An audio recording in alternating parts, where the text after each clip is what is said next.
Hi guys, तर मी सृष्टी आणि तुमचं खूप खूप स्वागत आहे आपल्या एका नवीन व्हिडिओमध्ये. तर आज पण मी कॉलेजला आले होते कारण की माझे पेपर चालू आहेत आणि आज पण पेपर होता.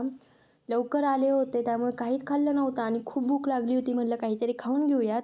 हा मेन्यू कार्ड बघत होते पण आमचं पहिलेपासून फिक्स होतं आम्हाला काय खायचं आहे. त्यामुळे आम्ही डोसा मागवला होता. तर डोसा खाल्ला कारण की आम्हाला खूप दिवसापासून खायचा होता आणि आज छान भेटला होता. तर म्हटलं खाऊन घेऊयात. त्यानंतर मस्त कोल्ड कॉफी पिली आणि हे सगळं झाल्यानंतर कॉलेजला चाललो. कारण की बघायचं होतं आम्हाला की आमचा क्लासरूम चेंज झाला आहे की तोच आहे आणि काय झालं आहे. तर बघितलं तर क्लासरूम तोच होता.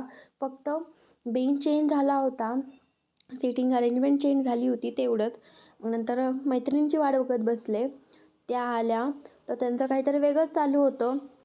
आणि मला माहिती होतं यांच्यामध्ये काही माझा अभ्यास होणार नव्हता. त्यामुळे मी विषयच सोडून दिला. म्हटलं जे होईल ते होईल आता. नुसतं यांचे व्हिडिओ काढत बसूयात. अभ्यास सोडून यांचं बाकी सगळंच चालू होतं. आणि या मॅडमचं तर हिला ट्रेंडिंग व्हिडिओ काढायचा होता. त्यामुळे ती करत होती ट्रेंडिंग व्हिडिओ आणि मी ते तिचं सगळं ॲक्शन घेतली आणि नंतर ती स्वतःच हसत होती या सगळ्यावर. नंतर आमचा पेपर वगैरे झाला. बाहेर आलो. पण नंतर मला कळालं की आमची बस लेट आहे. त्यामुळे या दोघींना बाय केलं आणि थोडा वेळ टाईमपास केला कॉलेजमध्येच. बसलो थोड्या वेळ. त्यानंतर बसचा पण टाईम झाला त्यामुळे आता बाहेर आलो आहे. तर आजचा व्हिडिओ इथेच एंड करूयात. बाय.